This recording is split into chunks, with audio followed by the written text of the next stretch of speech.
being live streamed? Or is it, I think it's just. okay, that's cool. We're lucky that I have the ability to turn the thing on.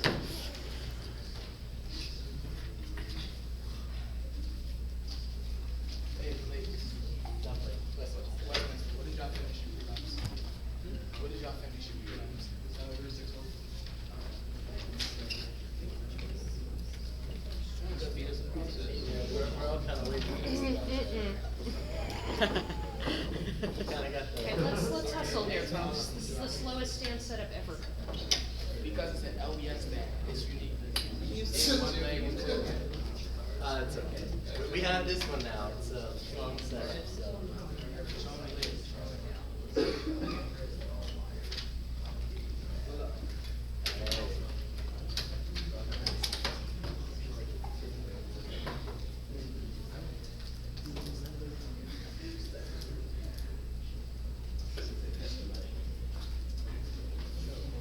I have one question.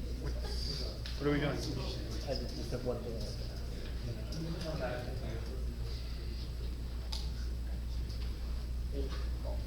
Wait, 2:15. That's all. That's all. I just have one question. I think it's reasonable. All right. I am down here. All right.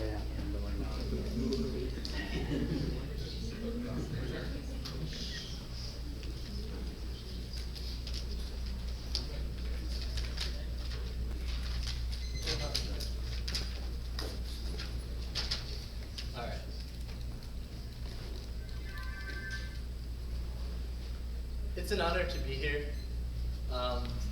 You know, freshman year when I was just starting to be, I remember being in the car and driving up and kind of thinking what it would be like even to give one of these speeches. And it's just feels kind of surreal to be giving it, especially finals of the Tournament of Champions. I could not have done this, of course, without my partner. You know, we've been best friends since the 3rd grade, and just to be able to do this with him has been an awesome experience. Lawrence, who I can probably say I could dedicate much of my intellectual growth / who I feel like I am a person today. Patrick Daniels, who's been an outstanding coach and really supportive throughout everything that we do. And it's just always kept us organized and on schedule and really kind of made it coming here not only feel like I was coming to a massive tournament, but I could have fun with it. Obviously, there's tons of people to thank. Deshant, who has coached me, Fernando, David Neustadt, Amina Ruffin, Davon Love, Sophie Bauer-Schmidt-Sweeney, DB, even the conversation we had over the summer, I know it might have been a small thing, but that was a really meaningful moment for me. All the novices on our team, Jaquan, DeAndre, Nick, Jonas, you all are one of the reasons why I debate. I love the squad. I love us all being together, and the BCC family is something that is truly meaningful to me. My parents, you know, they have been so supportive of my debate, and especially the intellectual spins. I feel like half the prep I do is probably at dinner table conversations I have with them. My girlfriend in Baltimore, who, you know, managed to send me kind of texts before each round of this tournament, which I thought was incredible. And tons of people I don't even have time to name at this moment. I'm here at this tournament this weekend, and it's kind of weird for me because the whole time at this tournament I've been fractured and kind of felt weird about not being in Baltimore. My city, which I've grown up in, been involved in activism in, and really felt to be a home, is literally burning as we speak. It's a state of emergency. There is the National Guard walking down the streets, and I don't even have school tomorrow because it's closed because the city is that bad. It's that kind of pent-up anger where my heart is, and being here debating, I feel like, I hope, can be something like a testament to what I feel about Baltimore. So with that, thank you, and begin the monies. Baruch atah Adonai, Eloheinu hamelech haolam, shesa et ha'im hagadol. Latvia, Poland, Ukraine, I think, Somewhere around there amidst the pale, born as orphans, adopted by the community, and then spit back out. The year is 1903 and we flee. He embarks on a journey across the Atlantic to explore a new life, escaping pogroms, massacres of the Jews, only to lose the mark of our heritage. See, when entering America, the past remains lost across the ocean. Galinsky, I think, how could someone willingly give up their name? It was willing because it meant becoming white. War, corruption, poverty, I think. For Maman, trauma for being the firstborn before a boy, but she was always secondhand. For Baba, friends killed in front of his eyes because of war he didn't start.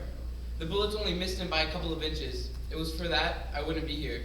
Maman flew from Iran but felt the same bullets fly across her head. The travel across the sea was supposed to be a dream, but became a nightmare. I was raised more by America than I was by my parents, and the assimilation of my family and me is a product of a lie forced in our identity, a practice to rally the troops to defend whiteness, a lie naturalized by our migration.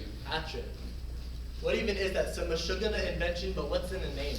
Something that's not even close to Yiddish, yet perfected assimilation. My family accepted it. They embraced it. They never spoke about it. The past lays hidden in the Atlantic, and yet we moved forward. Moving forward to America, the place where my grandma was a devil with horns. Moving past, the coins rolled down the halls to test the greedy Jew. The Jew is the cultural other, and for my family that holds true. But how did Jewish become synonymous with white? A culture that arose in northern Africa, a culture established in Senegal, Ethiopia, and communities throughout Africa, firmly grounded, and even more willingly buried. Being Jewish today signifies whiteness, and is grounded in its material creation.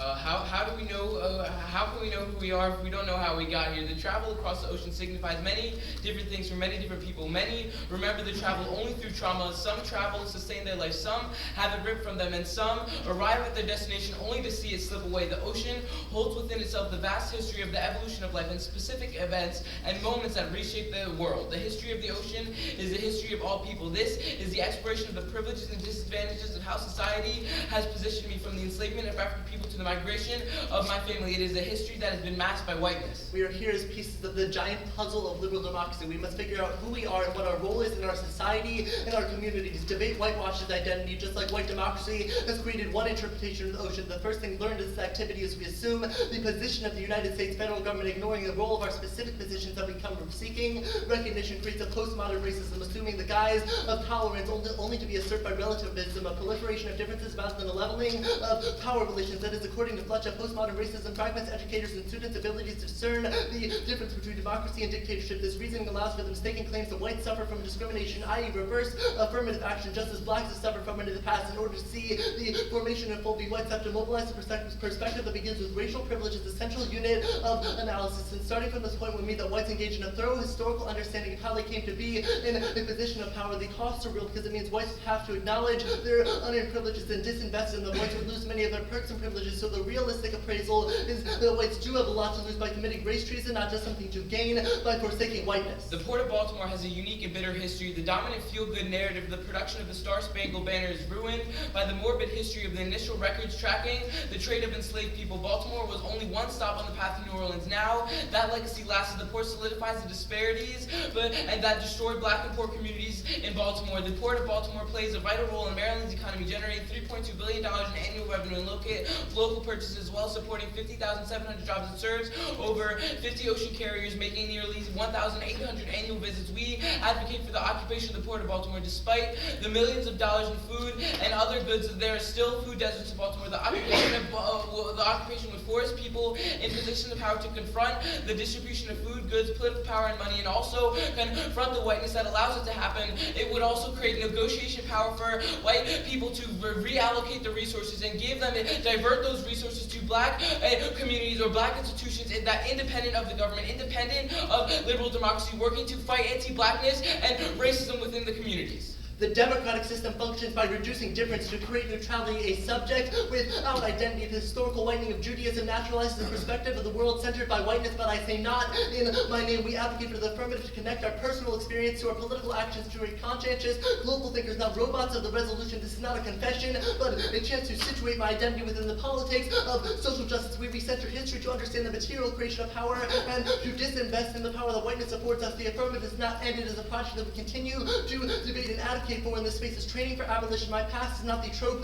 of a Jewish immigrant family. It is me, and yes, it is the process of whitening that's used to incorporate individuals into the system of whiteness. It is this forgotten history that we use for material analysis of blueprint for engaging in abolishing the norm of the white Christian heterosexual male. The assimilation of my family and me is a product of, is produced by white liberal democracies, a renaming of identity, a process to incorporate Middle Eastern people into whiteness to vindicate its ethnicality and its violence on others who cannot assimilate. This creates a condition where if one with difference doesn't strip away from their identity to live in America, i.e. if my mother didn't take our foreign job, or if my father was still Muslim, they're named as a threat to America, and what it stands for, a threat is not my name. The violence of whiteness and its privileges are not in my name. Without an understanding of the relations of power, it is impossible to produce an analysis of history of difference used in order to remove or divest the perks and privileges of white and non-black people. This democratic system only benefits the liberal individual who exists in the temporally and historically sealed vacuum made possible by the clear disjunction between past, present, and future, because the individual in this neutral substratum differences are cast into inconsequential space neutrality, thus functions as the conceptual glue of the modern political project of classical liberalism, where we access neutrality only by stripping away those merely historical attributes, but those who cannot abstract their differences have their freedom, the expressions of power over which one is conscious, and rational control stripped away whiteness, or the white citizen, what valorizes gives power to the subject if they can move away from their differences. The decision of who gets power, the decisions about when, how, and which differences matter will remain in the power of the neutral individual. This country is structured off of the white citizen in opposition to blackness. The oceans are only one way of the many in which the U.S. transports its democracy and expectations to neutralize the world. The current democracy is full of institutions made to control us in order to foster their interests. When we identify ourselves with and attach ourselves to these institutional entities, we absorb their values, their purposes. When we become institutionalized, we become little more than robot servo mechanisms functioning in response to how we've been programmed to perform. Clearly, there are more harmonious ways of teaching the topic of race and racism. However, pedagogy of politeness only goes so far before it degrades into a paradox of liberal feel-good solidarity, absent of dissent, without which any worthwhile pedagogy becomes a democracy of empty forms. This does not suggest that educators procure a hostile environment, but a pedagogical situation that fails to address right racism is arguably already the conduit of hostility. This allows the white second to speak of slavery as long ago rather than the legacy which lives today. It minimizes racism towards non-white immigrants through a convenient and problematic comparison with white agreements like the Irish or Jews. Whiteness is fleeting because it must deny the history of its own genesis and the creation of the other. It can only be concerned with how things are and not how they got to be that way. This abolition is what creates spaces for what builds into the history of the oceans. Of us as a people have shown hundreds of years of institutionalized racism that's come to build this white democracy. It's time we move away from the institutions that uphold the democracy or transform them. Abolition is not just about the destruction of current democracy, but the creation of new institutions, ones that protect and start with the people. After a year of debating for justice, nothing was changed just because of a debate round. Just like integrated anti-slavery meetings, we met and read Emma's to figure out the flaws in police officers' bills of right, or to link up with organizations to get involved in their work. Where is this a debate? What practical work can we take back to our communities, especially in a world where Baltimore is burning? Okay, so a couple quotes from the one I see. The first one is, a threat is not my name, and the violence of whiteness and its privileges are not in my name. Can you explain this a little bit? Yeah, so these social constructs create identities and names and labels. They mark bodies in certain ways. Those are not the names of the specific subjects that they're speaking of, because those are created by social constructs, not by the I'm people. asking how the individual ethical relationship of the 1AC prevents that structure from over-determining identity. Right, so obviously after the post-app, it's not going to magically alleviate these social structures that create this, Understood. but the process and the framework of the 1AC of how we engage in debate allows for people to not Why? reclaim their identities despite the social structures that debate All right. Yeah, poses. Yeah. So if I go back to Baltimore right now and I tell people in the Gilmore homes to hypothetically enact a government policy, they're going to look at you like you're ridiculous. If I come to them with a solution about material political change and how they can connect their identity and debate to the politics that are going on in Baltimore right now, that's Because how you they're not see debating education resolution. move. But My question is, I'm sorry, how is what? that individual ethical relationship to... I have a connection to the topic. I prayed to I the way in which I understand. see the ocean. I'm I think asking, it's how violent does that to have a- individual connection to the topic subvert the fact that structures are over-determining identity now, which is... I don't know what you mean by term structures are displayed. over-determining identity. That argument that a threat is not my name and the violence of whiteness and Econ privileges... is making the argument that the way in which the government and institutions function in the status quo means that he is marked as a terrorist. Okay, what- that is okay. violent, and the way he's reclaiming his So identity the next allows question him to is, situate what his about- political demands. what about those institutions cause that racial marking that it forces? I'm sorry, the structure of the United States federal government, which is one based off of chattel slavery, to the way in which politics are framed, is the very foundation which allows Yeah, anyone what about to- the way in which those policies are framed?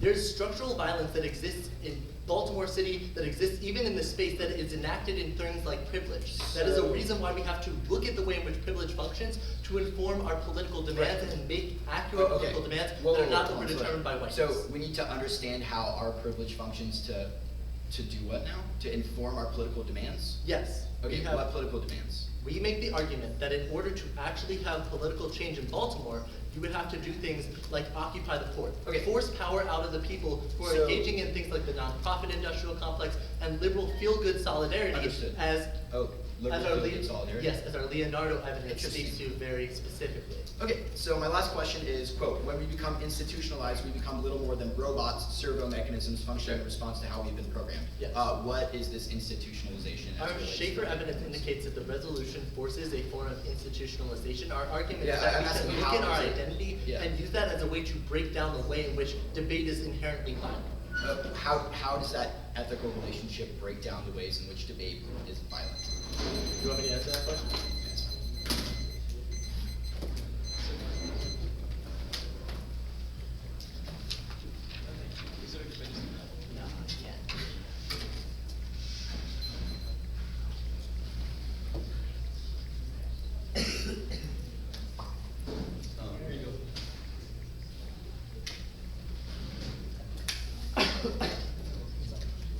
Yeah.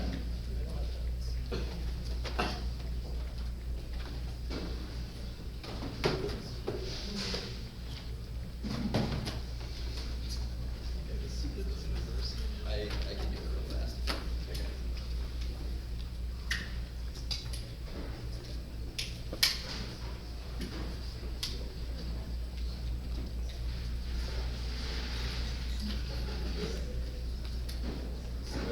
How do you want to do this? Yeah.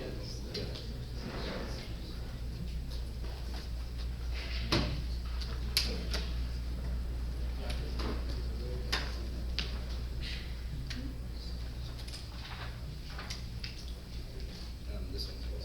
Yeah.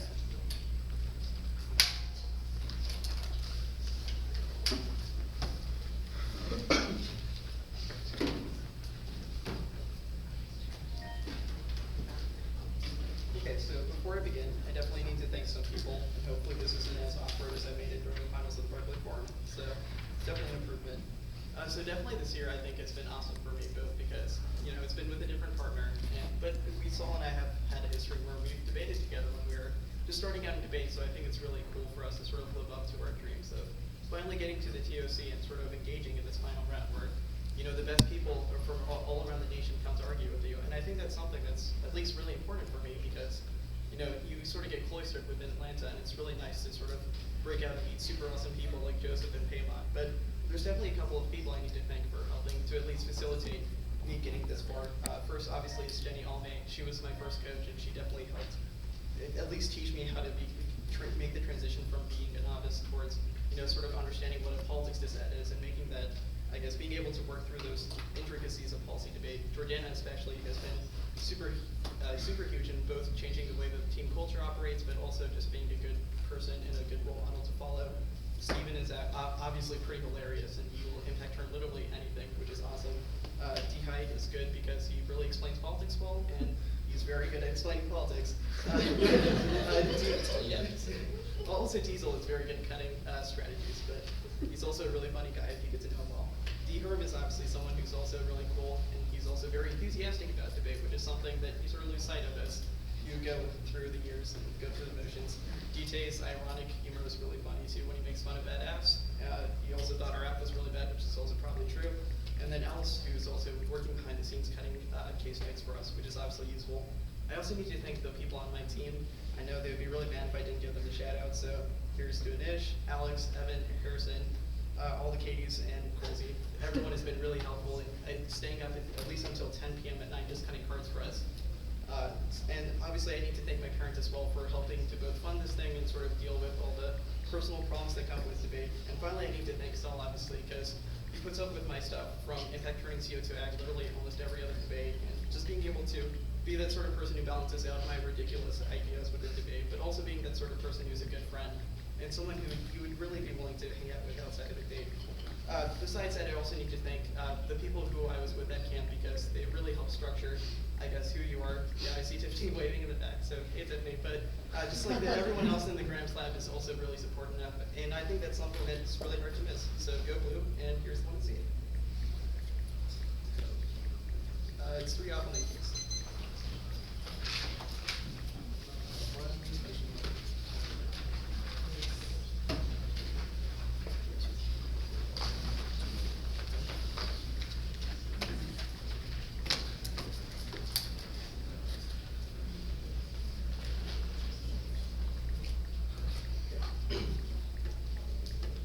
First off, the affirmative interpretation of the resolution defines the division of affirmative negative negotiation and now to advance writing both sides with a free small to prepare to engage one another's or design require the use of any particular style, type of evidence, or assumption about the role of the judge, only that the topic to determine the debate subject matter violation resolved before a colon reflects the legislative form of the Sarbanes Officer School and for the colon chooses form of result the council petition matter used to issue means debate solely about a policy established by governments of BCC Erickson and 3 each application agencies to the agency to adopt a policy agencies of the verb should urge sex should adopt means to put a policy national government to meet specification direction limitation agencies of the entire division whether something to vote negative versus give it back that's necessary to respect this germane to policy debate as a dialogical form this Galloway is a debate style by time records of government factors sometimes expressing the other participant is one of the correct condition of a dollar form a being of press for length versus men first by the months of preparation obviously the cases has been versus loose stretches one side comes unable to participate Hobson's for instance will offer the maintains quality for the sake of conversations the case might defend neither state actually claim to germane to top the absolute need for role for the negative money development exchange germane system specific health on the crew knowledge but a second is decision making debate over a controversial point of action raise argumentative states that to avoid a devolution debate that competing truth claims destroys the decision making benefits of the activity assignment really 13 there must be controversy that forms agreement be in both controversy is essential for your works that debate cannot produce a position of the general argument overall that is not looking to be with the focus the line demarcating that enables focus to identify issues until they big action results in unfocused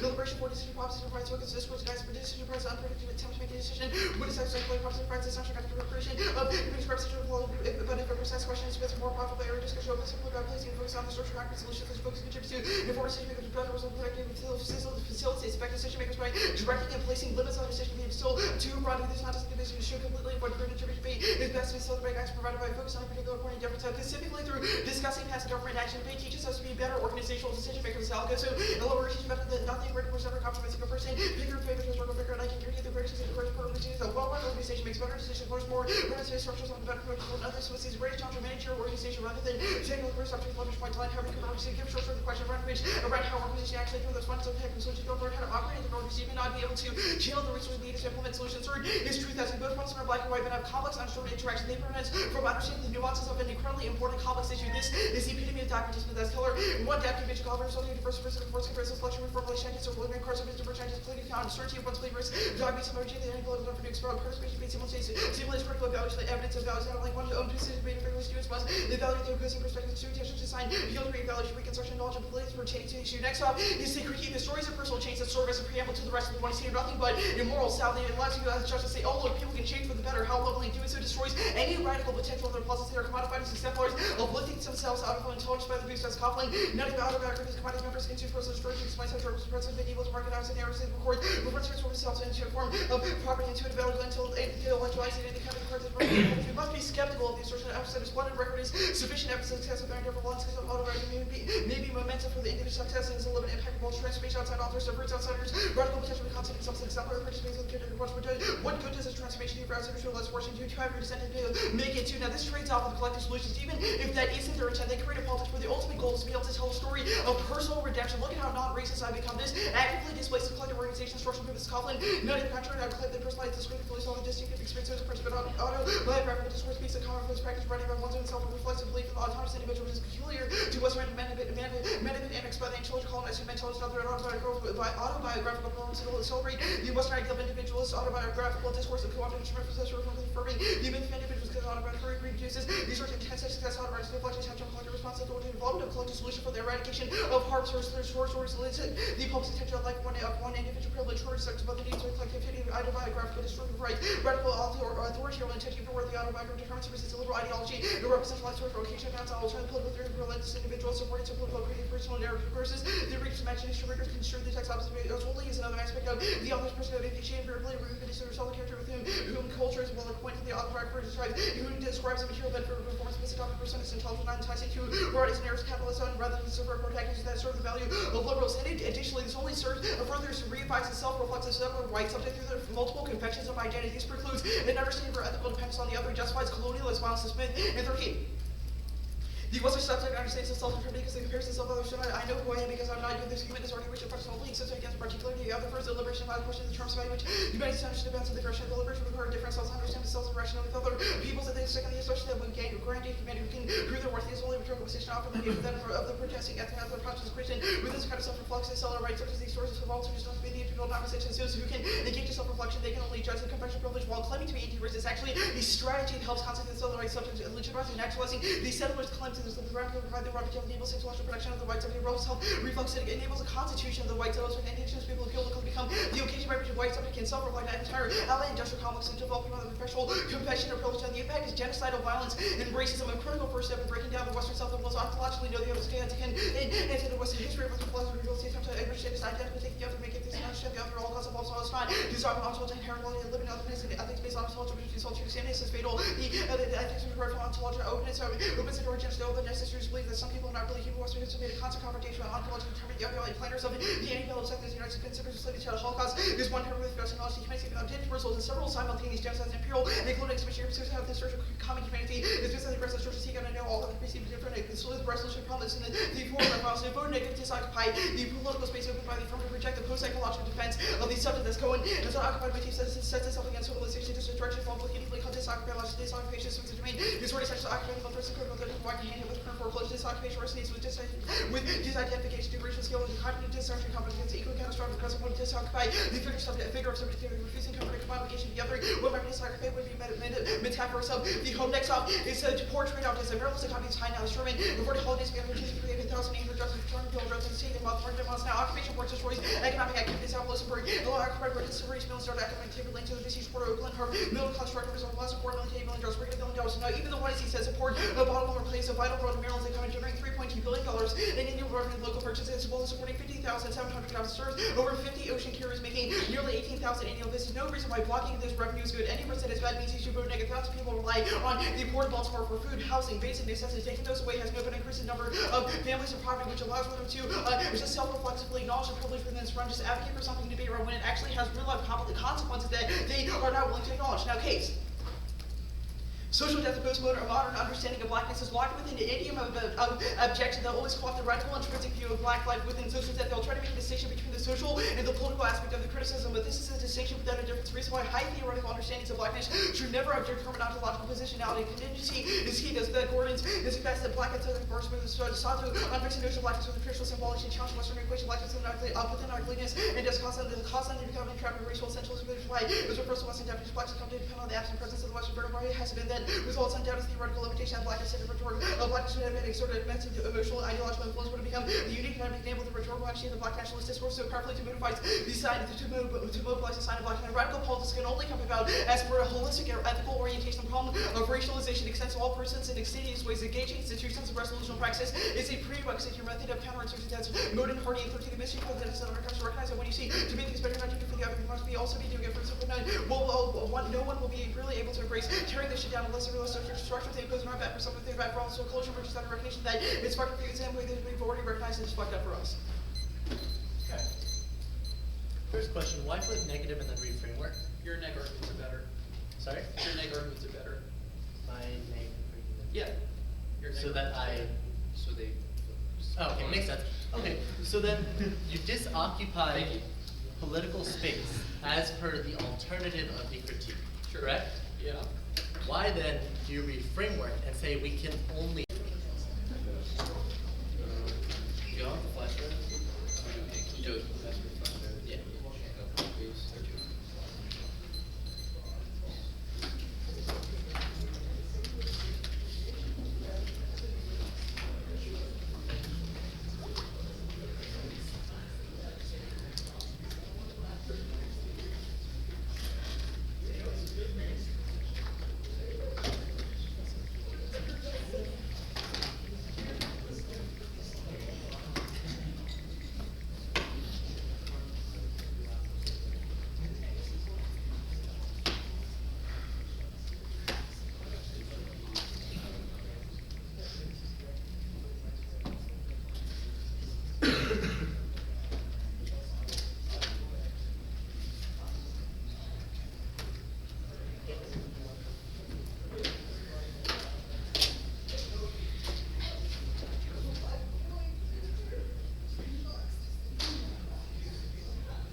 It's not?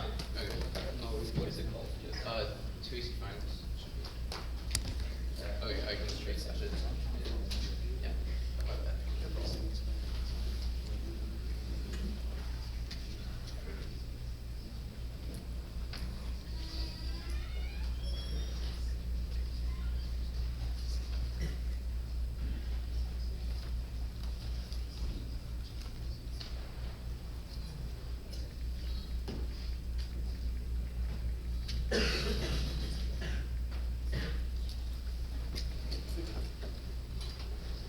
Left side.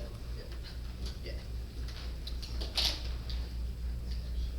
Okay, so I guess I want to start this speech off with a couple of things. I didn't really expect to be in this position. Last night, in fact, I told Econ and DeAndre that I didn't think we had the debatability to get here. And they were the two that pushed me to get to this position right now. They said that Jaquan specifically said, I really think you have a good shot at getting to the finals and winning this. And that really pushed me because they're sophomores, and they have faith in me. I've helped them out, and they have been a large part of my debate career this year. And I just want to thank them for not only inspiring me to actually work, but also just congratulate you two on being sophomores and being at the TOC. Gil Sandler is a major contributor to the Baltimore City College debate team, and I would really like to thank him because without him, BCC wouldn't be BCC, it would be Baltimore City College. In fact, it wouldn't even be that, it wouldn't be a name in debate. I guess, so the first people on the team that really drew me in, Dikshant Mala, who I knew from middle school, Sophie Bauerschmidt-Sweeney, and Devin and Jarrell and Amina. Devin and Jarrell were probably the two funniest people I know, and they really sort of made it comfortable for me to join debate. When I really started to get more engaged in debate, it was summer of my sophomore year when I went to NYCDI, New York City Debate Institute. My lab leaders were Osa, Ben, and Miguel. Thank you so much because you really sort of pushed me to get start really paying attention to what I was talking about in debate and why it was important, what I was saying, and also just be a better person, read more books, sort of try to understand the world better. And next year I went to probably one of the best camps I think in the country, Eddie Conway Liberation Institute. I first want to thank the directors, Adam and Breon, for having it, and also specifically my lab leaders, Davon and George, and the assistants, Gio and Nicole. I also want to thank every single member that was there, staff and also student at both NYCDI and both ECLI, because not only did the staff help me learn about my arguments and help me learn about just life in general, the students really made it a comfortable home for me to speak about myself, speak about the world, speak about Baltimore, and sort of find different ways of engaging in it. And engaging in debate. The Towson squad specifically also has helped us out previously, helped me out, Troy, Kevin, Corey, and Amina, Lenny, who's now at Binghamton, and specifically Amina Ruffin, who has helped me and Joseph a lot. And she really was sort of inspired me to get more into debate because she had this sort of attitude that I just enjoyed, and the way she debated was sort of something that I aspired to. I don't know if I achieved anything close to her, but I really appreciate the fact that she was there for me to help me out and also there for me to show me, sort of create a good role model for me to look up to in terms of argumentation. And lastly, for at least the coaches, Lawrence Grand Prix is probably the single most important factor in me debating at not only this tournament but last year.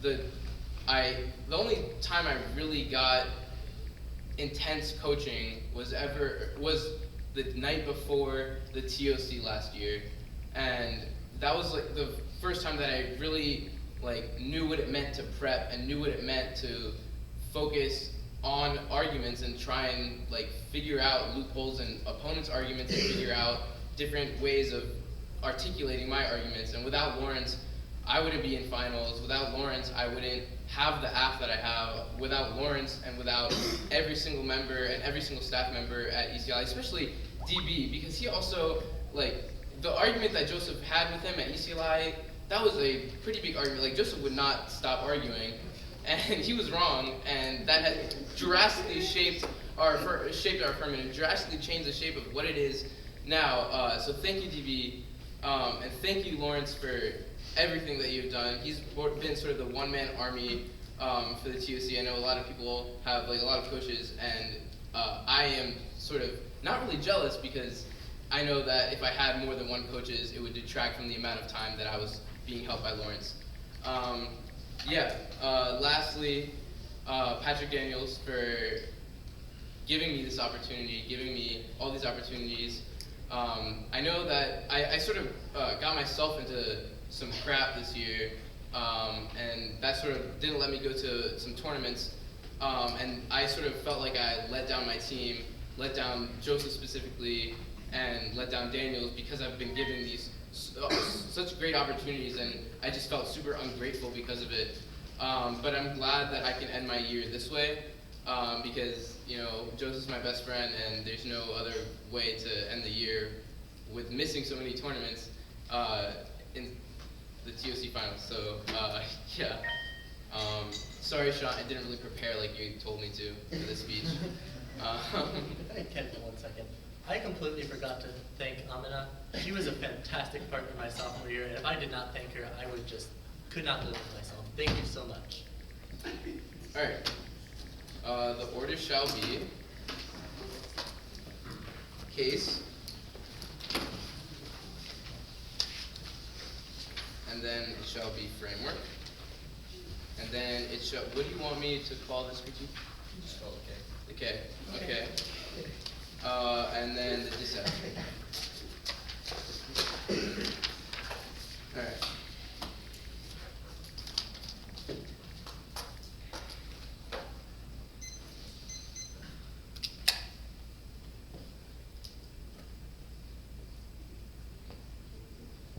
The one I see is a performance of our history and the performance of the experiences that we have had as people who have access to whiteness and people who have been, whose social identities have been constructed by whiteness. That the experiences that we have proved that the lie that whiteness is telling is a lie, in fact, and that the truth that it tells is not. That we are meant to be white. We are meant to be privileged. That these privileges, these are honor and privileges, and these are something that we should be engaging in, something that we should be disinvesting. This leads to the second part of the affirmative, which is self-consciousness. Understanding who we are, understanding what privileges we get, and understanding what disadvantages we get as me as a person of color from coming from Iran, and also being someone who has access to whiteness in relationship to blackness. This also leads to the next part, which is our Leonardo evidence, which indicates that people who have access to whiteness have to disinvest from those privileges. We are to truly level the power relations. We have to disinvest from these. An example is a person who has access to economic benefits because of their whiteness, passes on their money to generation to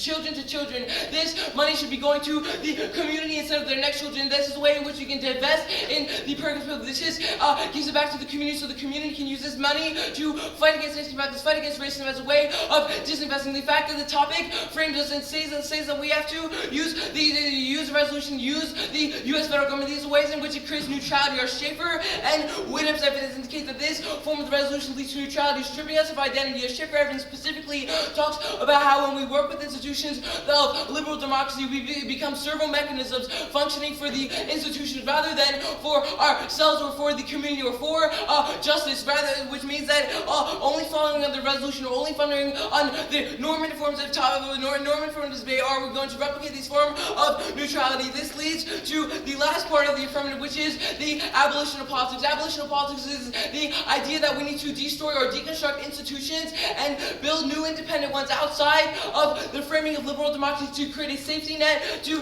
defend against against anti-blackness. That happens by things like working with, or that happens by things like organizing and the occupation of the Port of Baltimore. That is a specific advocacy that we can use to have negotiating power, to divert resources to independent institutions, to build new institutions, to create a safety net against anti-blackness. Then they say that that we are ontological, but nothing about the affirmative says that blackness is an ontological position. We are only saying that in the context of politics there are problems that black people face and people of color face, and the only way to deal with this problem is to move away from the framing of liberal democracy and to create independent institutions that are work in favor of people of color instead of working in favor of the institution. Then they say radical politics come from the orientation, but we are not. We are radical politics. Radical politics is the only answer to solve the problems of liberal democracy. Go on to framework. Debate is an academic and political space not separate from the outside of the round, or outside of this community. The educational space of debate has the capacity to produce better local and global thinkers. Debaters have space to develop with the ever-changing world we live in. The simulation of the affirmative, the simulation of the negative interpretation leads to disattachment and disembodiment. That's frequently in the policy debate and making debate. So it comes to sentence pattern associated with this bacteria. So debaters can throw around terms like torture, terrorism, genocide, and nuclear war. The debaters come from participation in policymakers' lives on acceptable evidence. Linked to norm and historical condemning practice, power and produce and maintain the network repression, the discursive practice, policy oriented developed through the system of power and privilege, critically implied on the maintenance of hegemony. Also, our counter-interpretation of the act should engage in the resolution through embodied politics. This means that we have to engage with our personal experiences. We have to engage from our social location. This means that the affirmative interpretation mandates that we have a connection to our argument, so we don't get disembodied, so we have better connections. The end of the one is indicates that to actually have connection, to actually make political change, to actually learn organizational decision making, we need to have connection to the people, connection to our communities, and without those connections, without those interpersonal connections, we can never learn about the organizational decision making, because when you go into politics, it's about political moves that you need to make with person to person, not simply arguing with Congress. The nationalistic approach that the affirmatives or the negative interpretation produces is removed from any relationship with the person. It doesn't allow us to actually incorporate an understanding of politics that can actually lead to political change. Also, the Leonardo evidence indicates that this would be the comfort zone of whiteness. They are not disinvesting from the tools that debate uses to give privilege to whiteness. The tools such as the resolution that gives better access to that gives better access to people with better to whiteness, and allows for white people or teams that are larger and have better coaches to better access the topic. This means that only by going through the negative interpretation can we actually truly can we truly move away from can we truly move away from time? Also, they are right that the K tends to be an individual, but RF is the answer to the way that they characterize our framework, because it's a close link to understanding politics. It's the next step to saving debate. It's the next hope for debate, because if we want to truly make debate a space where we can be educational and actually make debate matter, we have to be political. We have to engage our personal experiences, because we cannot help the people in the Gilmore, the people that are living in Baltimore where there is chaos right now. If this space does not relate to them, if they cannot talk about the things that relate to them, then they are not going to do it. They talk about heuristics and heuristic, but looking at heuristics still mandates that we use the U.S. federal government. Using the U.S. federal government doesn't allow us to look at politics to a local level, and two, relate to the people. Go on to the K. They say that talking about self-reflexivity leads to commodification. First, commodification is non-unique. It's already happening. Also, Leonardo indicates that the negative is always going to maintain the comfort zone of whiteness. They want to talk about academic whiteness, not the ability to disinvest in level of power relations, meaning they're only going to replicate the production or the proliferation of difference rather than the leveling of power relations. Also, they say that their critique of self-reflexivity assumes that the self-reflexivity is the telos of our politics. That is not true. Our organizational mentality of actually occupying Baltimore, abolition of politics of destroying institutions and building new ones to protect people from anti-blackness or racism. It proves that it is not just the telos of politics. Means that none of the arguments. It is also a link term, because it means that we can create a political engagement where we not only recognize ourselves and recognize our position, but also act on that position and figure out ways in which every single person, even if ones have access to privilege, can combat racism and fight racism instead of sticking in complacence. Go to the dissent. They say Maryland's economy is high now, but that is outdated because right now there are protests going on. Right now there are strikes going on that are leaving Baltimore in turmoil, that are leaving Maryland's economy in turmoil, that are also removing the jobs. Removing the jobs that the poor have, meaning that the you also say the destroy the economy. One, there's no impact to the DSAT. Two, even if we destroy the economy, that's a reason why there's better negotiating power for us to negotiate for white institutions to give resources to divert resources to independent back institutions, meaning that there's meaning that the DSAT is a reason why the affirmative solves even better because it proves that there is actually there's actually negotiating power and actual ability for the occupation of Baltimore to matter and actually lead to the diversion of resources. All right, we'll take a breath.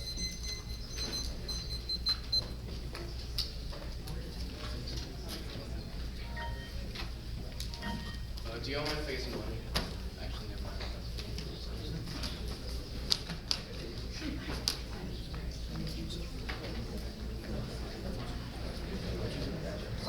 $9.42. Were you gonna? You said you wanted to go do that. Well, I mean, I have cross-check, so I'll just do that. Okay, understood. All right, so why is the ballot important to, I guess, affirming your project of occupying the port of Baltimore? Well, I don't think the ballot won't mean that we occupy the port of Baltimore, or we won't. The ballot just means that we have done the better debating. Also, the fact that. Okay. All right, Is so there something else? yeah, so that's interesting. So the ballot doesn't mean anything. So what is the? No. The ballot means something. It doesn't mean that we're going to automatically do the app or the app is going to be implemented, right? It's a question of the knowledge production that we get in this round and the sort of framework that we're addressing. So the ballot means something in terms of the judges are accepting the model of debate that we are choosing. Hold on. Is the judge voting for that knowledge production, or are they just voting for? The judge is voting for who did the better debating, right? And if we argue that you should be voting on our framework because it's a better educational model for debate, yeah, then the judge will be voting on that, right? Okay. But the ballot doesn't signify that an affirmation of that, or it doesn't signify anything but the fact that we did better debating. All right. So in the one is that you talked multiple times about your personal history, about your family history, your mother escaping from Iran, and those sort of things. What does that do, or what does that prove about your methodology? So I don't necessarily think it does anything for you. I think it proves something about the methodology, though. I think it proves something about how we can use our experiences to understand our positions and understand how we relate to the world. Specifically for me, it's good for me because it helps me understand. I want to express that in the 1AC to show the process that I went through to create the affirmative. It's actually good. It's important for you, but what does that do to occupy the port of Baltimore? So I think it's actually important, especially in the context of the criticism, to look at the way in which privilege functions. My role as a white person. Hold on. Yeah. I think there's a problem with the burden that you're putting on the affirmative, right? So you're putting the burden that we have to actually occupy the port of Baltimore. But yet, when you're affirmative, we do not put the burden on you that you actually pass EEZs or use fish farming, right? Right, but So why do you put the burden on me? because So you've made that the you've ballot made a means that claim we. the debate space means something for us as people. I'm trying to figure out why, if the debate space should mean something and the ballot is actually symbolically valuable, why you have decided to not do anything about occupying the port of Well, Baltimore. ballot is not simple. It's how we're discussing education and the framework for how we engage the rest of the world. So looking at the way in which I have privilege as a white person means that when I go back to Baltimore, I'm going to recognize that I should not be at the head of protest. I should be one to support. That is exactly why the interrogation of privilege is key and why our Alright, framework awesome. is good. One last question. Are ports located in the ocean? Ports located in the ocean? Yeah. I mean, yes, I would say that. They're Or at least really? part of the ocean. Are they Or floating are in the water? next to the ocean or on the water? Or Yes. they're next Okay. to Well, the the port of ocean. Baltimore is partly on water. So Yes. they're next to the ocean. They're not No, actually. they're actually on water. The port of Baltimore has parts of that docks But it's and connected works to that the are land, on right? It's connected to the land. That is attached. Also by a bridge or something. Okay. Yeah. Ports are part of the top. I don't understand this. Okay, I'll state it. Second prep. Yeah, it won't be too long, yes. Well, I make things prep. Okay.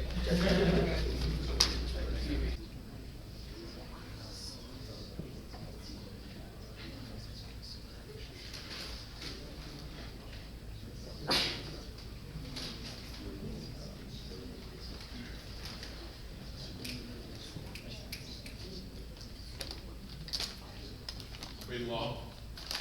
Not too long.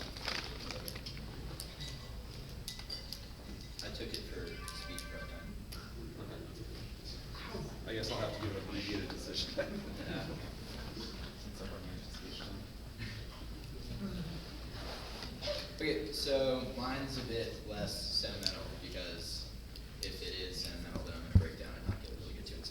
So I've made a lot of promises, kind of joking with people if I ever got here. So I think I'm contractually obligated to start with Kyle Victory Morris for getting my debate career started off at Kincaid. He came into a lecture room with the whole grade and said, if you want to just obliterate people with arguments, join debate. And that really resonated with me, so I joined, and my first report card back was, Saul took it a little bit too far, maybe we just like tone it back a little bit. So he's been really influential on me forever. So after the move to Westminster, Jerpin, Anelia, D-High, JP, The Real Miss J, Pappas, Callum, Gannon, Jared, Mimi, and Dana, all of you have had a huge impact on my debate and personal life, and you've had to put up with me during the summer, which is really hard, and I'll always be thankful. So all the Westminster kids who've helped us out this year, KH, CD, CK, all the novices at home watching the little green and red boxes, some of the speech docs, cheering us on, thanks a lot. Tiffany Haas, you've been a great friend of me this year, thanks for being awesome. And Taylor Swift quotes never fail to brighten my day. Our coaches, Steven, he gets remembered for his impact turns a lot, but he has invaluable contributions to the team. He spent our entire pre-round against Blake last round going, "You want to go to war, Balake?" Which is kind of cool. Also weird. DT, like, will show up in our rounds, like before our rounds, and we won't say anything, and then just kind of leave. And then we'll get like a file in our inbox that just destroys what we're debating, which is also kind of cool to have. And all he leaves behind is just a plain bagel on the table. Marquise, I've loved our discussions and sometimes a little heated debates before rounds, but they're awesome. I don't know, he's not here. Okay. De'Hearn, I remember that one round where you gave us those counter-monumentalism cards, and then we read them, and then you came back for the RFD and you heard them, and then I've never seen anyone get as much air. He just does this jump, this LeBron James level fist bump into the air, which, I echo the enthusiasm part a bunch. D-High, the quiet snapping turtle, team. He keeps everything running smoothly, so thanks for him. Sorry if I forgot any coaches. Oh, Ellis is at home cutting cards for us because he has some big business thing coming up. So he's balanced work and debate really well. We're really thankful for him. Sorry if I'm forgetting any other coaches. My parents especially, my dad debated when debate was not fast talking, so he basically sent me to the debate club and I came back and did a bunch of weird stuff and he was kind of freaked out. But he's been super supportive and so is my mom, and they don't really know what's going on, but they've actually made an effort to understand, which I think is really awesome. But yeah, they've supported me a bunch, spent a lot of time and energy. I even make them listen to my redos sometimes. Thanks a bunch for them. Naman, things have gotten a little weird this year, not gonna lie. But it's definitely made me grow as an individual, trying to keep up, match your energy levels. I did not set a timer for this, I'm sorry.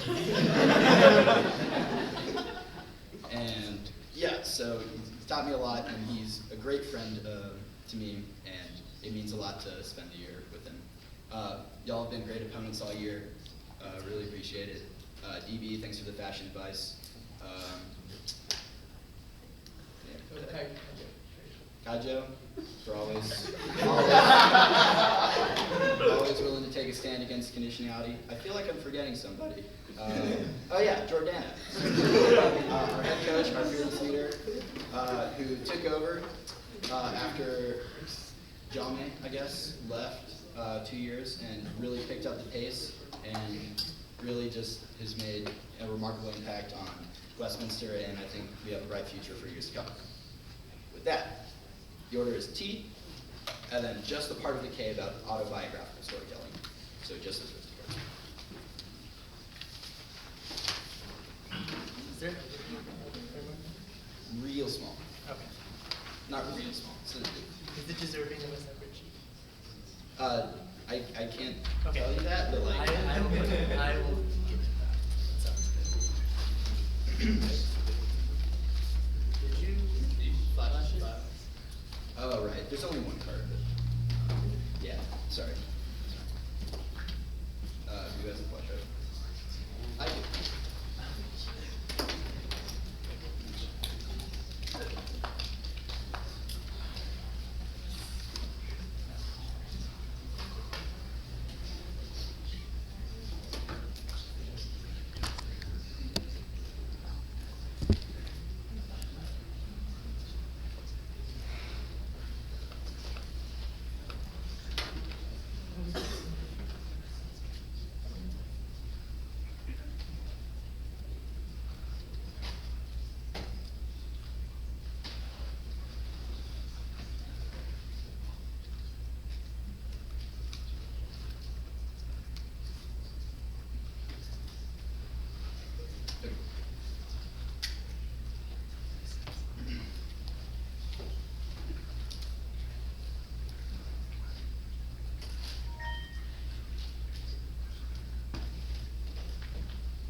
Can I see the flash drive?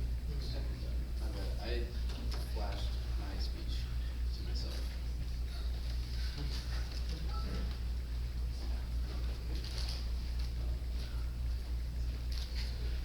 Is it on here? Yeah.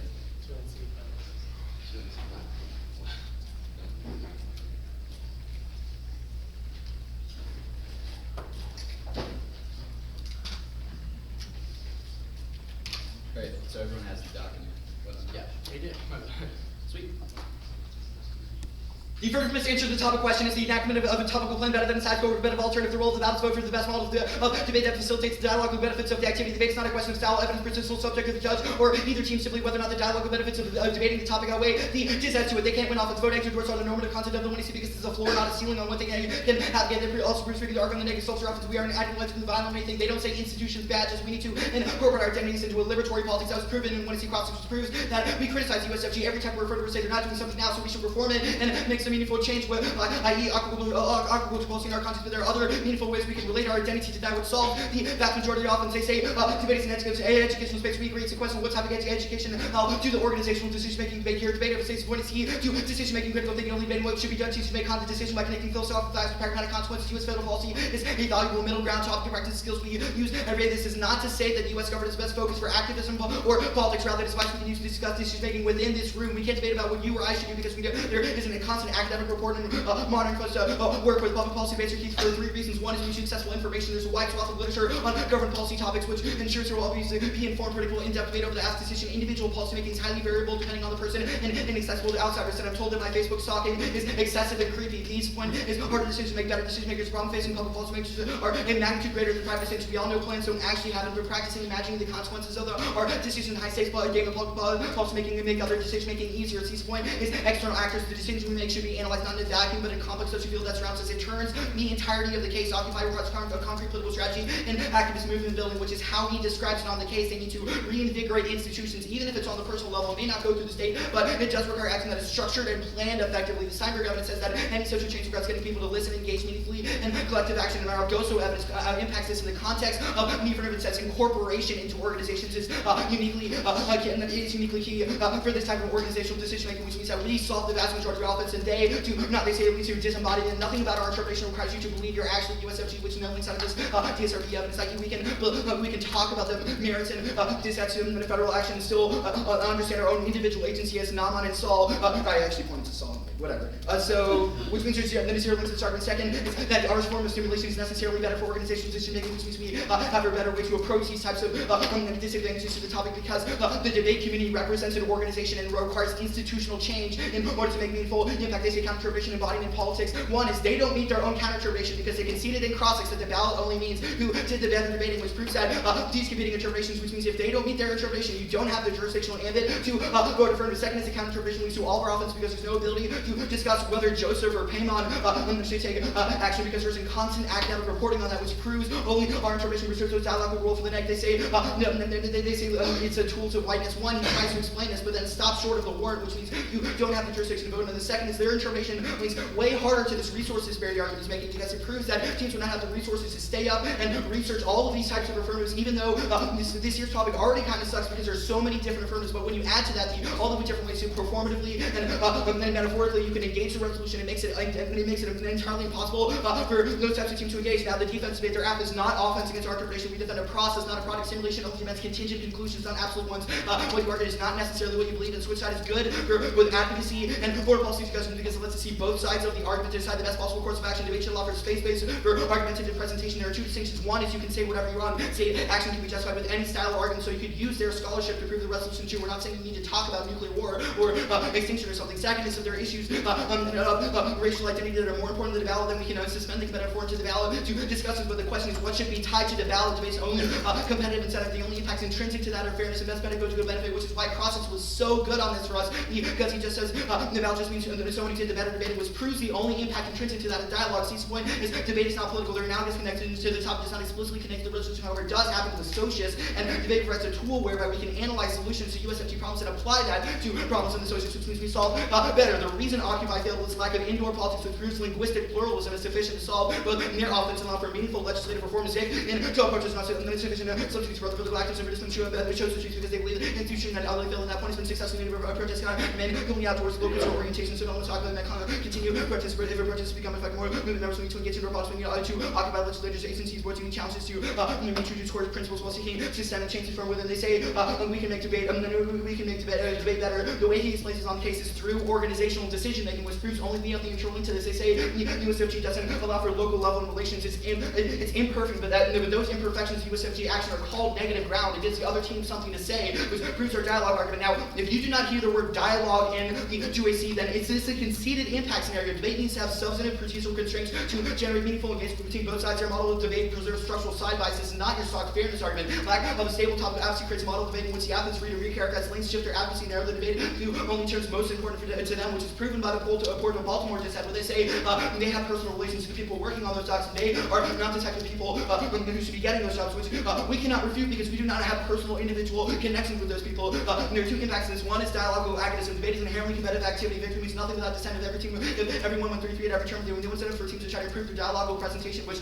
turns the skills we get to debate. The group's rules have some merit by themselves because whatever it's debate from a lecture, monologue, or original oratory, etc., that we are forced to disagree with them at some level, which proves that even if they're really right about the one to see, it's inherently backwards to introduce that into a place where we are required to refute them, and it's very, very counterproductive to advancing any agency. Second is competitive empathy. Galway says preserving dialogue over the neck is necessary for respectable personal interactions, which necessitates that anything that gives an unfair advantage to be a reason they lose. You wouldn't let a marathon runner have a 2-minute head start, etc. And any other claim is them arguing that faith because they've said the ballot only means who did the better debating. It's the point it turns their pedagogy offense because it encourages debaters and coaches to abandon nuance and rush to equally extremist descriptions of the world because they compete with everything, which is why arguments like Hap and Anthro are so popular against these types of affirmatives, even though they're not the most academically reputable because they compete with everything, which decreases not only the quality of engagement but also the potential for actualizing any material change. They've also considered our switch side offense, which proves that they cause a dogmatically ideology because they are not forced to examine both sides of the issue. Our Keller evidence impacts this and says that it means that they rush to extremist positions and are never subject to other interpretations of understanding because we don't have mutually accessible information to determine whether or not their policy of occupying the port of Baltimore is good, which means that we internally take the vast majority of their offense and they replicate the same type of solution they critique. Oh, that was great.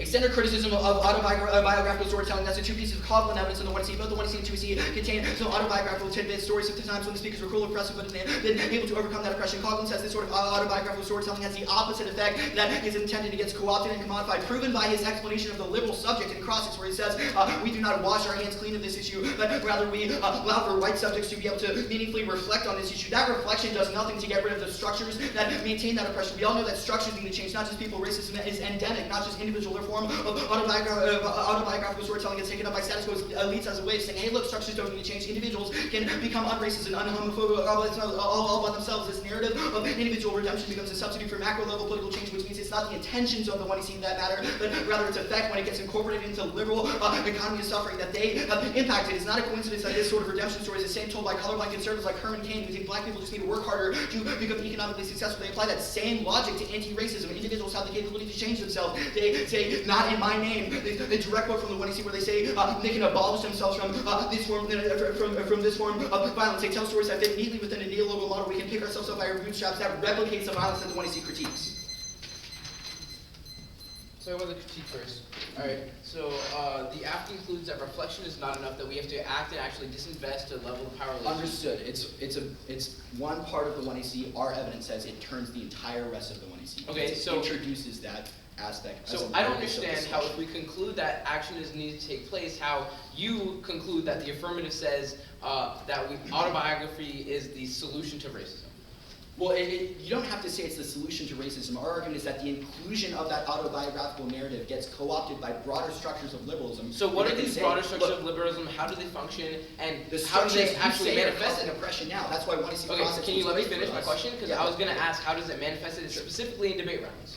So can you give me an example of how the affirmative would be co-opted and led to this autobiographical thought that it would end racism? So the judges voting out would feel great and they get to give themselves a pat on the back for voting for BCC, and then they go out into the world and realize that racism and structural inequality are unchanged. Okay. That is one way. Okay, so then they realize that autobiography is not the answer, right?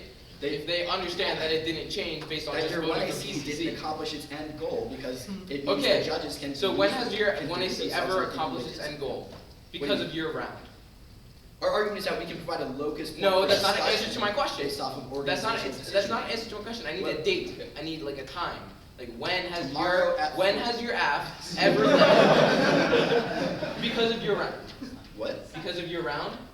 What do you mean my round? You said the judges vote app, and then that doesn't mean aquaculture passes. Obviously, we provide a stasis point. Let's talk about organizational decision making, right? How do you organize? How do you learn about organizational decision making in the context of people who are filled with rage because of things like, for example, we read our aquaculture app, and you read a counter plan to do localized aquaculture in Baltimore, and you said it impacts these people in specific ways. That is a productive form of discussion because we get to have a debate over the stasis point of USFG action, but incorporate localized identities. That is a form of a discussion where we have that. But how do you, acting as the affirmative, understand or learn about these specificities of the emotions that happen in this?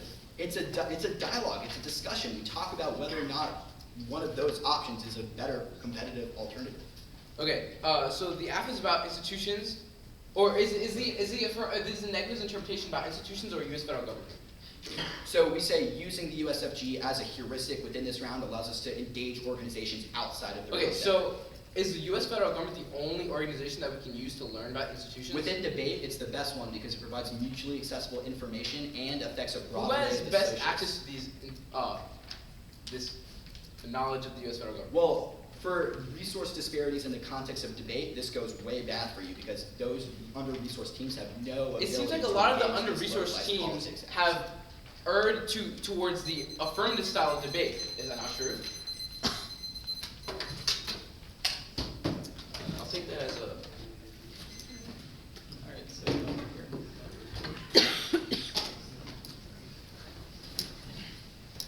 The order is the dissent, case, and then the critique. There's an overview on top. It's a part of the case and selected. What? The overview on top of the critique? Yeah. the overview is where? On top of the case.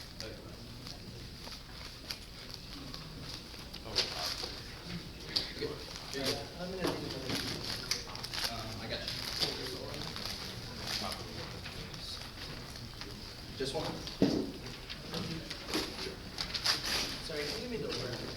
Yeah, for sure. Dissent, the case, and then the critique.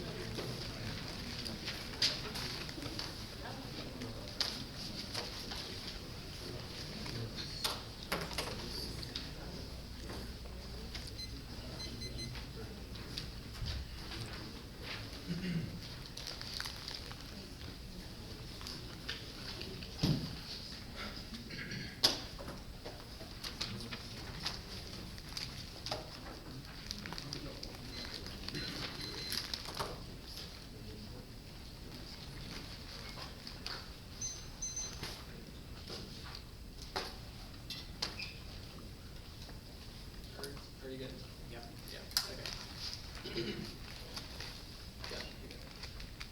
This is a dissent to the methodology because it proves that they're not even taking the time to think through the logical implications of their actions. It's actually true that we should occupy the Port of Baltimore. Think about what happens to the people who actually have jobs at that facility. It all closes down, which means that this forecloses the possibility of any radical politics because you obviously deprive the very people that you're trying to help from any possibility of ever engaging in any institutional politics. You've literally deprived them of the necessity to make a living, which means most of these services are resistant to the methodology to prove why institutional engagement rather than radical politics like occupying the Port of Baltimore is probably a bad idea. They say it's not making successful. Yes, it is true that there are some reasons why jobs are not sufficient. So it's a question about whether the ports in and of themselves are a good facility and overall in terms of economic quality. They say this leads to better majority power. The question of what happens in the short term. In the short term, you have dispossessed people of the very thing they need to make their livelihood, which is the reason why the affirmative net works for resulting structural violence within the city of Baltimore. Now, the affirmative method of searching has to have a correct ethical orientation towards structural violence, not just domestically within the history of the United States, but rather globally in places like Asia and Ghana that are historically contingent upon violence located within the locus of anti-blacks and facilitates itself through its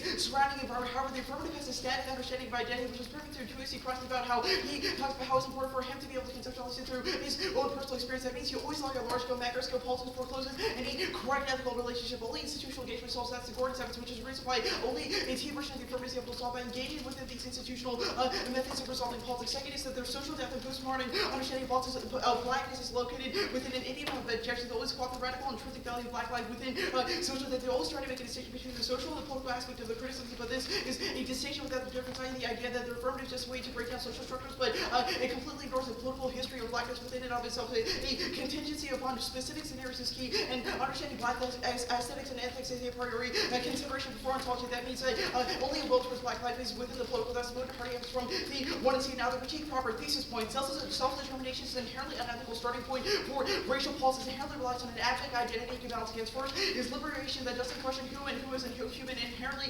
depends on the oppression of the other as something to balance against. It perpetuates endless objection of abject identities that they require for liberation. B is second is self-proclivity does nothing to create a stand for liberatory policy centers. The discussion around the self, which allies the fact of violence against racialized bodies is both internal and external. Their discussion never gives a voice to the self-altering position, proves confession of the privilege does nothing to rupture the whites up to the self-relic state. It creates allied industrial complex and erects meaningful change. Service Western worlds ontologically know the other causes of endless violence, which is an external impact to whatever they talk about in the one deriving ethics from ontology reduces alterity to sameness, which legitimizes endless genocide. We win any one of our link arguments that will be extended below the absolutely search to know this being conceived as different to legitimize colonial expansion here. This is also a reason why TOC prices went really well for us, because they've not attached any explanation as to why the ballot is uniquely important, which means that they have confessed their privilege but not done anything to actualize it outside of the round, which means that they have functionally just deployed their privilege as a way to support their methodology in order to get you to vote for them to further their life story. These are all bad uses of their privilege and should be responded. Now, this also means that we turn all of the affirmative methodology for two reasons. The point is it accesses the root cause. The hegemonic dominance of subjectivity is the root cause of Western violence, imperialism, colonial domination, and racism. Since the Nigerians violating binaries and stuff like that, they necessarily evolve into hierarchies. Rejecting the human itself is the only way to challenge the phenomenon of dehumanization. That is a piece of co-evidence of veterans want to see. Piece of point is specifically true in the context of academic spaces like debate, where the privileged confessions are just a form of self-exclusivity that derives itself from the universality of the white and selfless subject, which necessitates particularizations of indigenous folks and people of color that justifies paternalism and violent coercion that makes sure the commodification is not successful. But that is just a reason why the affirmative is not a new narrative, but rather something that is modified within the academy. There's no reason why you attaching your ballot does anything to change any of the politics that they've talked about. They still engage in the same institutional structures like speaking fast and reading actors, which means they're not something that is radical, rather something that is subverted within the structure. The group next arguments about why the affirmative is a good positive thing. This is just a question of the link debate. This is just an example of whitewashing inevitable complexity within the structure. They say that what he said that the democratic system functions by reducing difference to create neutrality, subject without identity, but saying that they challenge whiteness but not actually doing anything is bad. That's not meant in foreign investment saying as if something seems to extend rather than challenge racism. The declaration of whiteness functions implicit claims to the performativity of anti-resistance functional claims of performativity rather than as per assumption that such things are reform or political action would be an overestimation of the power. So we can even say anti-resistance speech is a recent world is an unhappy performance task not to repeat anti-resistance but hope that will acquire performativity down. The second link is one sees on knowing rather than doing depoliticizes anti-racist practice reorienting or politics wars creating the material resource for revolutions and a better starting point, especially true when during TOC process says that his method of conversation is good for him while agreeing that the ballot means actually nothing for those who are actually protesting in Baltimore. C is that their declaration privilege attempted to strategically deploy to the binary of the enlightened right subject judging listening to all the requires the other voice that recreates higher goal views of related to others. Quote from the one T. Smith that was they have not made a provocation debate, which means you should not allow any new one-hour contextualizations. The alternative is a way to disoccupy ourselves from these conceptualizations, identity, white, confessional privilege, which allows for the whiteness to continue within the debate space, which means only radical disoccupation of the practices of debate is self-insult.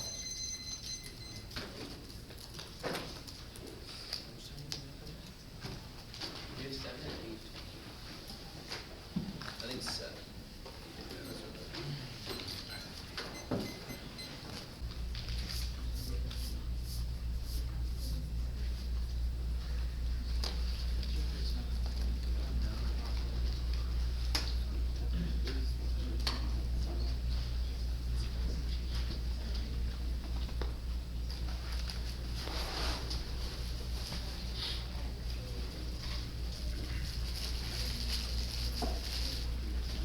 All right. So, it'll be the case, then framework, disadvantage, then the critique.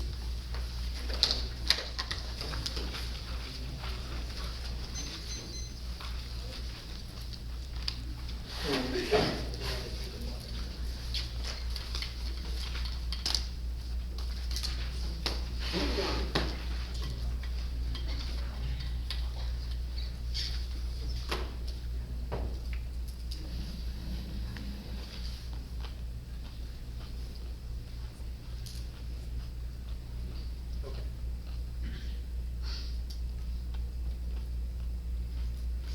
The 1AC is a performance of our difference in a space that homogenizes identity, i.e. forces one interpretation of the ocean. What it means when I create in the first place, our Leonardo evidence indicates that we have to have a disinvestment with whiteness, otherwise just engage with proliferation difference, i.e. the way in which postmodern racism functions in the context of the debate space, i.e. I engage in politics while trying to lead it as a white person. That is problematic. There's a reason why we have to interrogate our political position, but that is not the telos of politics. Rather, we look towards a material political action that we present as a way in which we can frame our political discourse. That's the reason why the resolution forces neutrality and strips away our identity, that leads to things like psychological violence within this space, which is the conceded impact probably outweighs their framework debate, even minus the rest of the fairness impacts. That's their only real internal link. The second internal link on framework is basically about decision making. Our argument is that we have a better internal link towards how we're actually engaging the world. When I see my community in Baltimore, and I see how I have to actually be changing the world rather than engaging in abstract political theory, my argument is that I should be looking towards how I can better my community and actually embody my politics. This is the reason why the occupation of the Fort of the Baltimore is an example of how I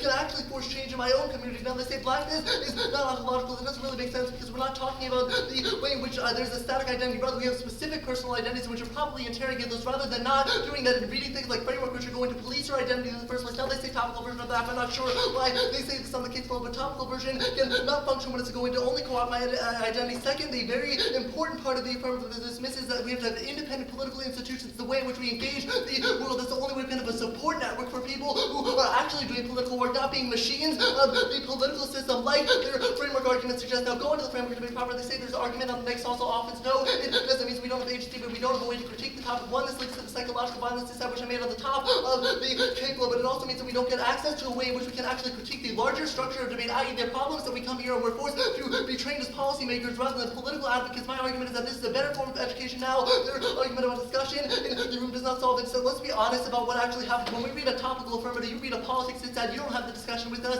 That is exactly how it's happening. Empirics are probably going to prove it. That's not a way to solve the crisis that is going on in Baltimore and the status quo. Now they say decision to have a concrete political strategy. Their Steinberg evidence is probably just going to be incorporation into the political system. That's what our Schaefer evidence indicates is violence, because it means you have to strip away your identity. Now they say it's a question of what we're going to be tied to the ballot. Now this debate comes down to the question of whether or not you're going to have limits for policy making or ethics. Our argument about better debating is not like, no, you don't have any education, but it's a question about the more ethical form of education. And yes, if we prove that ethics and the way in which we engage in debate and epistemology is necessarily key, then we'll win. That the better internal link towards actually winning the debate should be having better ethical orientation towards the political system. Now the simulation arguments are about how you're only going to be engaging in scientific and technological discourse rather than actually focusing on affect, the way in which political theory is underwritten. If you go to the Gilmore Forums, if you go to Baltimore City, you tell someone what it means to engage in debate, they should be talking about ocean policy. That doesn't mean shit to them, but what it does mean is when you say you can contextualize it around your identity and figure out a way in which you can actually help your community. It is training for the real world rather than abstract political engagement, which means nothing. Now they've conceded that this leads to the comfort zone of whiteness, which is all the impacts of the app which fundamentally outweigh, even though they're going to have a very nice techie speech about how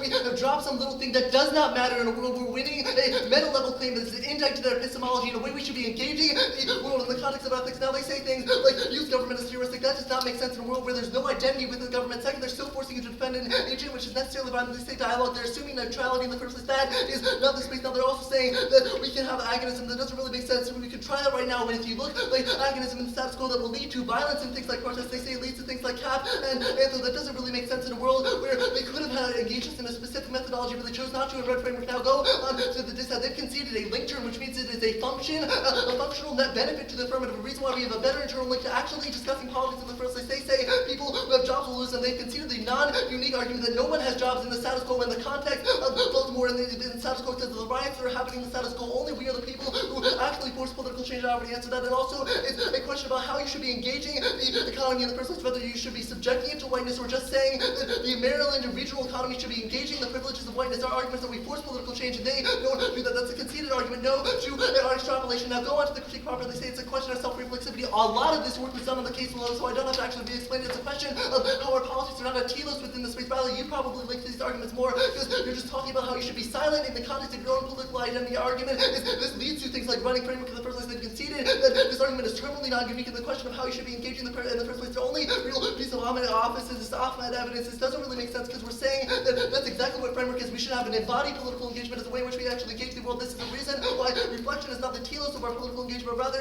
we should be engaging in what it means to actually have politics for Baltimore. Now, this without the affirmative leads to things like unchecked white privilege, which is exactly the impact we have described in the framework. That's the reason why the affirmative is necessary, and the impact on the critique don't make sense as well as the alternative. 8:45.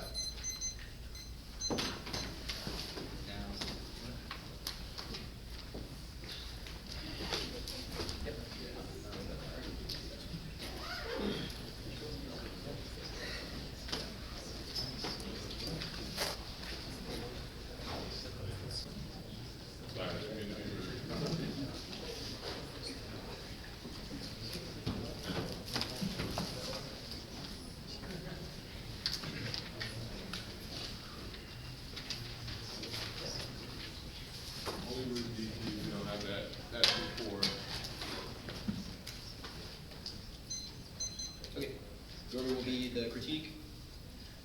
Is that bridging on video chat? What? The critique, the disad, T, and then case.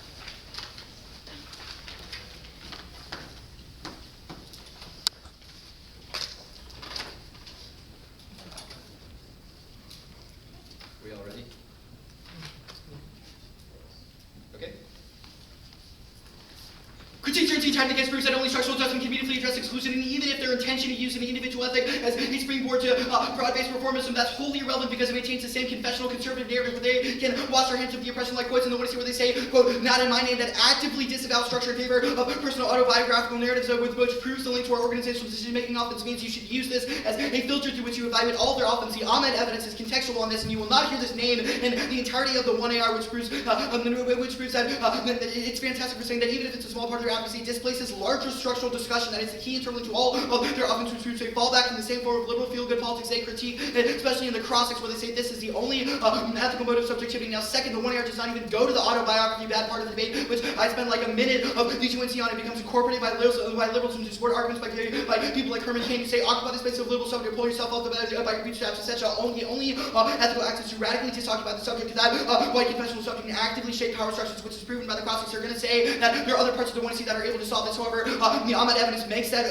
focus and energy trade-off argument says we cannot embrace both structural and personal disavowal of identity politics. Rather, focus on structural external politics is the only way we can radically disoccupy that subject. So disad his link turn proves institutional action is useful because he makes arguments about how challenging the police making structural reform, etc. is only possible in the context of organizational action, which proves if we win an internal to organizational decision-making, we win the debate. However, this offense and the link turn argument is irrelevant if we win a role developed about preserving the dialogical benefits of the activity. T. I already did this. The form of the discussion of the 1AC text is inherently subversive meaningful dialogue overall for the net. He spends 2 seconds on the dialogue argument, which was like 2.5 minutes of my 2NC, and then if you consider the resolution is a key stasis point for discussion, there are several impacts. One, in terms of case statements, that procedural constraints on the discussion of a topic allow for both sides to have a meaningful engagement. Their interpretation forces both sides to abandon nuance and rush to extremist positions of the world like Capitanta, which kills a productive discussion that's necessary for us to get the localized understanding that they say is necessary. Second, it proves there's an intrinsic agonistic impact to combination, which proves that there's both key to the skills we got for debate because it's the only setting for revisionism, but also proves that it's an impact in and of itself because the only thing that separates debate from other four where they can advance these identical claims is that we're forced to disagree with them at some level, which proves even if they're right, it's counterproductive to advance these in a debate where there is another side, especially when we've explicitly conceded the role of the ballot is to go for which team did the better debating, which proves there's no impact intrinsic to their ballot other than the dialogical benefits of the activity. They say reading it on the negative links to psychological violence. There's no explanation of this. We don't actively exclude other types of knowledge. They've conceded the vast majority of the defense debate, which I'll do now. The AF is not offense interpretation. You do not have to disagree with the normative content of the 1AC because it's a floor, not a ceiling on what they can advocate, which proves nothing intrinsic to our model of debate.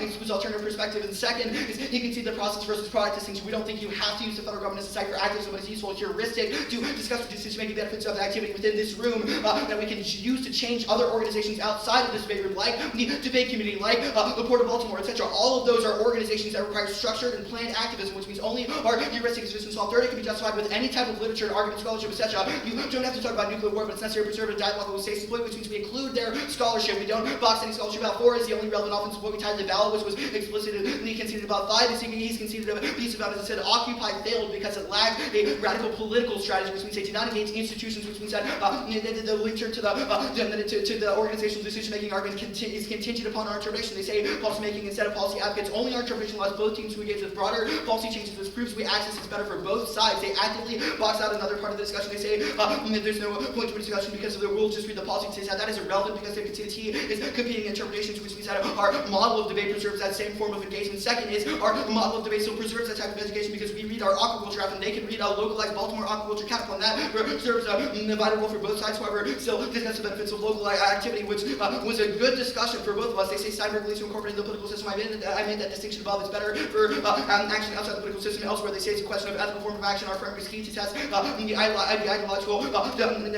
ideological background of the 1AC. We can't test the truth of the 1AC if it's not subject to multiple competing interpretations, which proves our Keller argument internally turns all their offense because they cause a rush to ideological dogmatism. Now they say role of the ballot better ethical orientation. He shifted from the embodiment politics counter-interpretation, which they do not mean because they say the ballot leads to a better debater, which proves you cannot vote for because it's outside jurisdictional ambit. They say we never engage in action. They've conceded all of our internally organizational decision-making like mutually accessible information. We can't talk about what they should do. They say ethics are key. Our framework doesn't disagree with that. They say dialogue assumes neutrality. That was 2 seconds and it allows for some common ground, which means there is some discussion on both sides. We don't think it's obviously perfectly objective, but we can still come to contingent conclusions. Case, I already talked about how we don't exclude a static identity, but all of our critique arguments are interlinked terms of these forms of offense and say that they presume the static of the insulated liberal subject, which they cannot occupy, which proves that this is a filter through which you should view all their offense in a conceded case term, proves that any risk of external impact is sufficient for a negative ballot.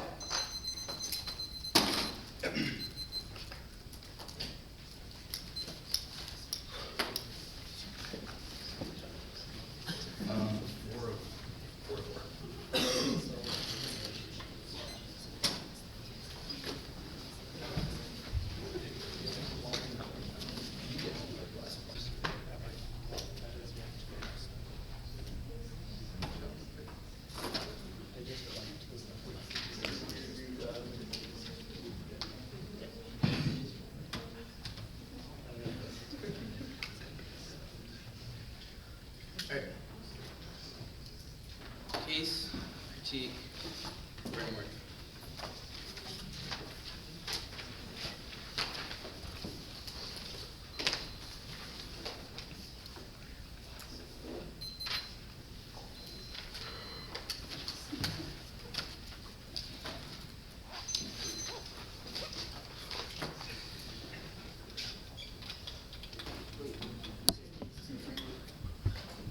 Case critique framework.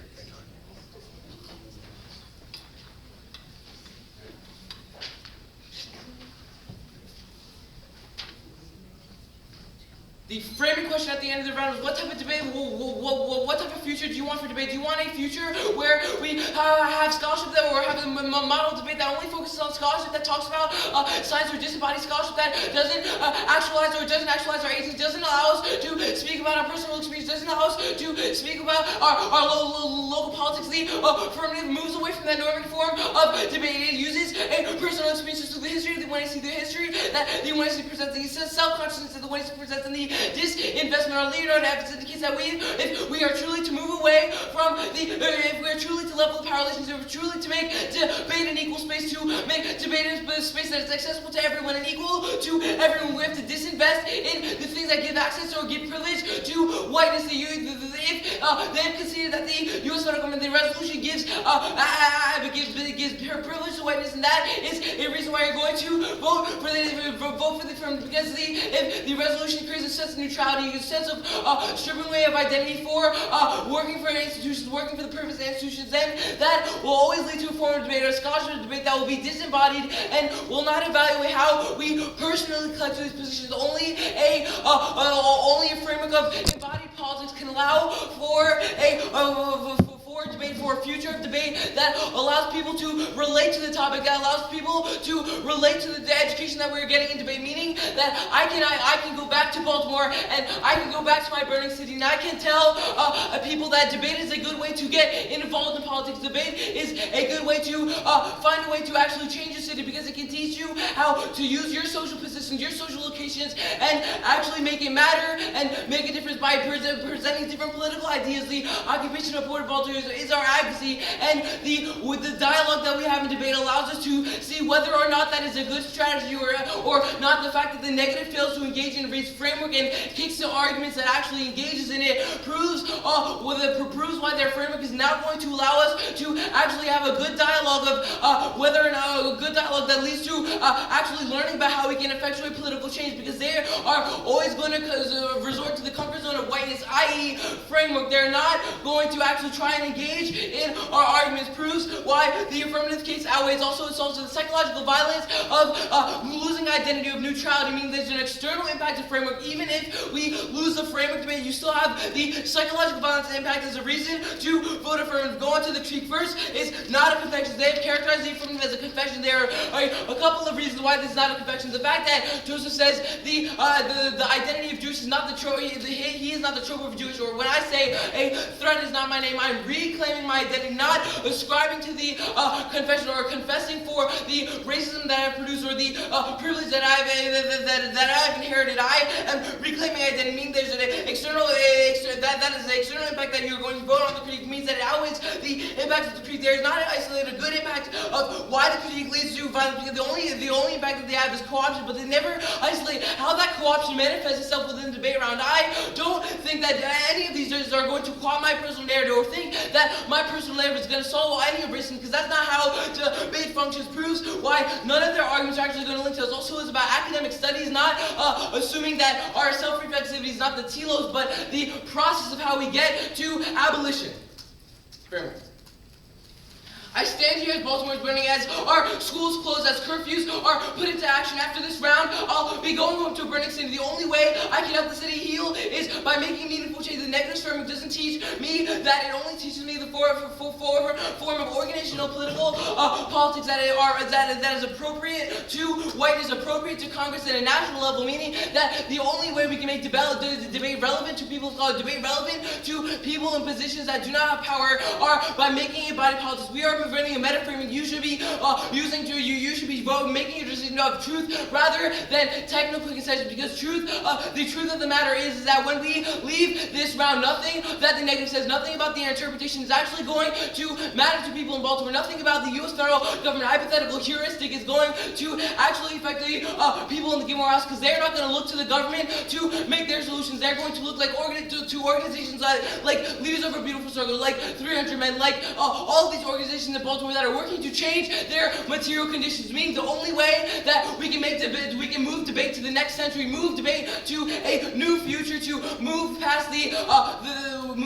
flux of the conflict that is and tension that is happening, is if we allow for a politics that evaluates local people and embodied politics to actually effectuate this. None of the affirmative offense is going to outweigh this, or negative offense.